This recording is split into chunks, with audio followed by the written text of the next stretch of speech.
Welcome back, brothers and sisters. I am Braden. This is Langley Outdoors Academy, the place where we not only talk about what's going on in the gun world, but also how we're going to fix it together.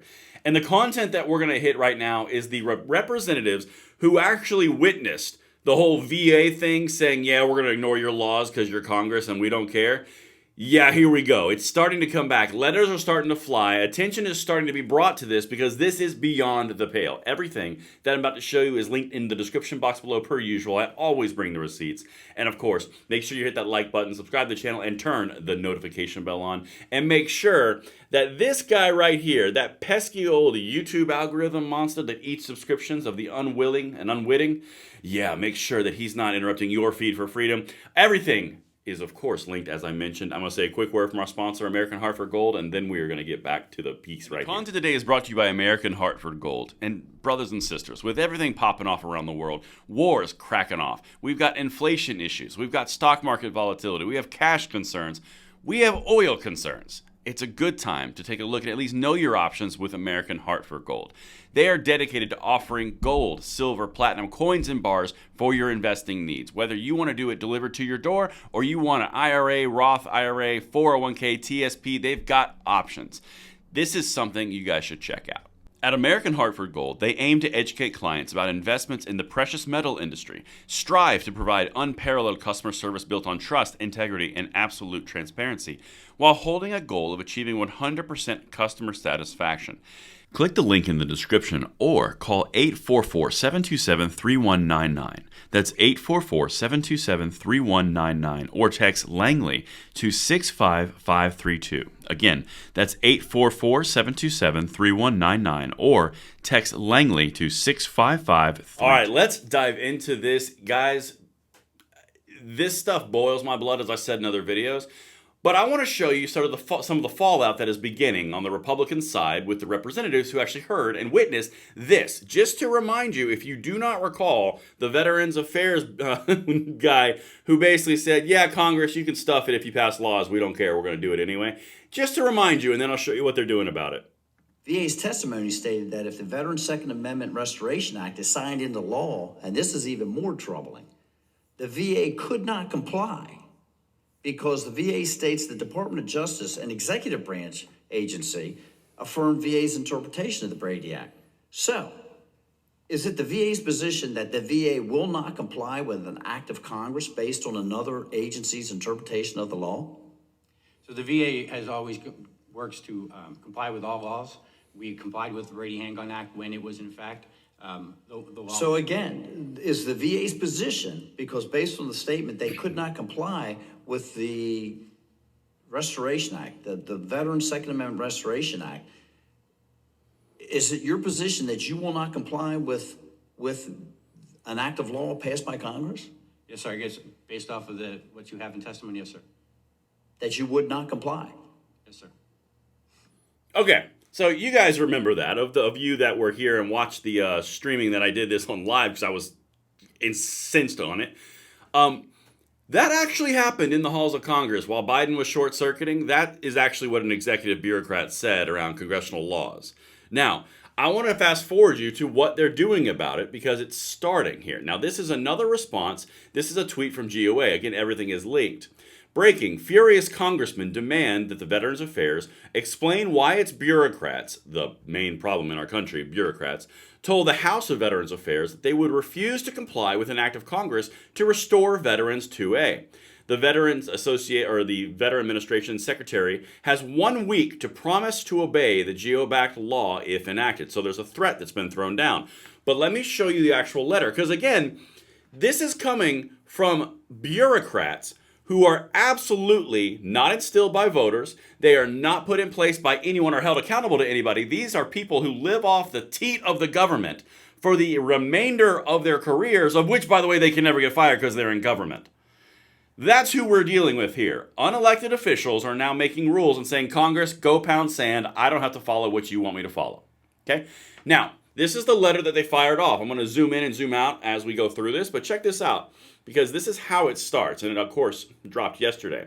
From the United States House of Representatives to Dennis McDonough, Secretary of U.S. Department of Veteran Affairs.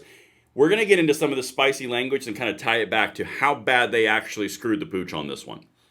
Dear Secretary McDonough, we write you today to express our deep concerns regarding testimony from the Department of Veterans Affairs witnessed during yesterday's House Committee on Veterans Affairs Subcommittee. We talked about that. The witness testified under oath that the department will not comply with the proposed Veterans Second Amendment Restoration Act of 2024 if it were enacted, which means if it became law and became enacted, a bureaucracy, the Veterans Affairs, simply would not obey it. Okay, let's keep going. Simply put, this is unacceptable. As co-equal branches of government, we trust you agree that the provisions of the bill Congress passes and the President signs into law are not merely suggestions, they are mandatory. So they're starting to pee in their sandbox and basically like, what did you just actually say? All right, so let me get in here a little bit tighter because this part isn't highlighted, so you have to understand what this is actually going to do. Let me back it out a little bit. There we go. The Veterans Second Amendment Restoration Act of 2024 mandates that the VA to notify the U.S. Attorney General of any transmissions of veterans' personal information to the FBI's National Instant Criminal Background Check System. This would apply to any veteran who has assigned a fiduciary to assist them with their VA benefits. Again, this is if your spouse is doing the books and you're not, and the spouse handles the money and the other partner or the other party brings the money home. So normal partnerships that occur in everyday families, that's what they would consider as mentally incompetent. Okay, and you need a fiduciary to handle your benefits. Let's continue. This would apply to any veteran who was assigned a fiduciary to assist them with their VA benefits, but who has not had a judicial court order or finding that they were a danger to themselves or others, which would be improper under current law. As you know, the U.S. Attorney General must update, correct, modify to remove all such NICS records within 30 days of receiving the VA's notice. However, this bill does not guarantee that veterans listed in NICS for reasons other than being assigned a fiduciary by the VA will be removed from the NICS list, thus allowing them to purchase firearms. What they're basically doing here is they are absolutely peeing on the trees in their yard. You just said what you're not going to do. Well, now we're going to tell you what you are going to do, Cupcake. That's exactly what that is. And actually, let me make sure I didn't miss anything in the other. Yeah, I didn't. Okay, I'm going to the second page. So this letter, and we're going to get to who signed it here in a second, and I'll show you the rest of the video where one of the signees was involved. This needs to have a lot more co-signers on it, because right now there's only two, which kind of speaks to the Republicans, to be quite honest with you. Every single Republican, every single Democrat should be on this stupid piece of paper. But it is a starting point, because it's going to continue. This is not something that's going to be allowed by the American people, because even Democrats on an everyday blue scale will be like, what just happened? But anyway, that's just my opinion. Let me get up in here and show you the second page here, and this is where they start to throw a little bit more teeth in it. As such, at yesterday's hearing, we asked VA witnesses whether it was indeed the Biden administration's position that the VA would not comply with an act of Congress because of an executive branch agency's interpretation of the law, which brings in Chevron deference, which a lot of you in my comments actually mentions yourselves. 100% correct. Chevron deference destroys this practice. Anyway. Alarmingly, VA's witness confirmed several times it is VA's position that it will not comply with this policy if the bill is enacted.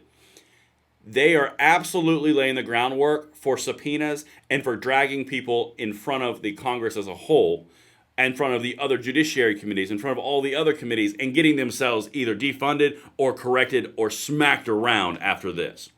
If you get a red Congress and a red presidency, I guarantee you this comes up again, because this speaks to the deep state. Trump don't like the deep state. Deep state don't like Trump. Everything that we're seeing right here, it's a bigger picture. Anyway, here's the actual threat and the promise. Refusal by the VA to execute the will of Congress, and therefore the will of the American people, because it's passed by American representatives, is a gross overreach of the executive branch and will not be tolerated. We insist that by no later than July 18th, 2024, so that's 7 days from the writing of this letter yesterday, you submit to us your assurance that if Congress passes the Veterans Second Amendment Restoration Act of 2014, the VA will comply with that act of Congress. So here's the thing. They are basically laying the groundwork. This is kind of like a corporate, if you're looking at this from a corporate experience, this is like, you've been found insufficient. Here's your performance improvement plan. We would like to document that we have said this is the performance improvement plan. That's all this is. This is documentation, getting it on the record with dates, which they can then reference back later. This is not the end of this. But now's the other part that irritates the crap out of me, to be quite honest with you. The only two people, Morgan Luttrell and Eli Crane are the ones that actually signed this. So those are the two people that were in, two of the people that were in the actual conference itself. But let me go back to the rest of this first clip, because this speaks to exactly one of the other signers, the chairperson. Watch this. Luttrell's about to make an appearance. Well, I'm glad everybody hears that on the record, that the VA is going to refuse to comply with, regardless of what we actually pass here, including questions that Representative Self was just asking in view of the Chevron Act being passed. Mr. Chair, I have just a couple more questions, but I think that Mr. Friel has incriminated himself and the VA that they're going to have complete disregard for what we're going to do anyway. So Mr. Friel, you're very well aware of how you just answered the congressman's question, correct? So, as I said, it's in our testimony that we would have trouble complying with that law. As I said, Mr. Friel, you're very well aware of how you answered the congressman's question. yes, sir. Yes, sir, as he completes the noose around his proverbial neck. Good Lord. Talk about hanging someone with your own words and making a clip that is so damning. Again, I'm going to get myself out of here because we got to get a little bit more here. What you're witnessing right now is the beginning of the fallout from that whole exchange. Everything that you're going to see from this point forward in regards to this is going to be referencing the original clip. It's going to be referencing the follow-up letter, which we just covered. It's going to be referencing other announcements around that date and time. This is going to be a thing. And if you get a red Congress, I guarantee you're going to see this again. But guess what? That puts it right in your hands. Everything I've got, as always, is linked in the description box below. Let me know what you guys think, and I will see you on the next one. I'm Braden. See you later.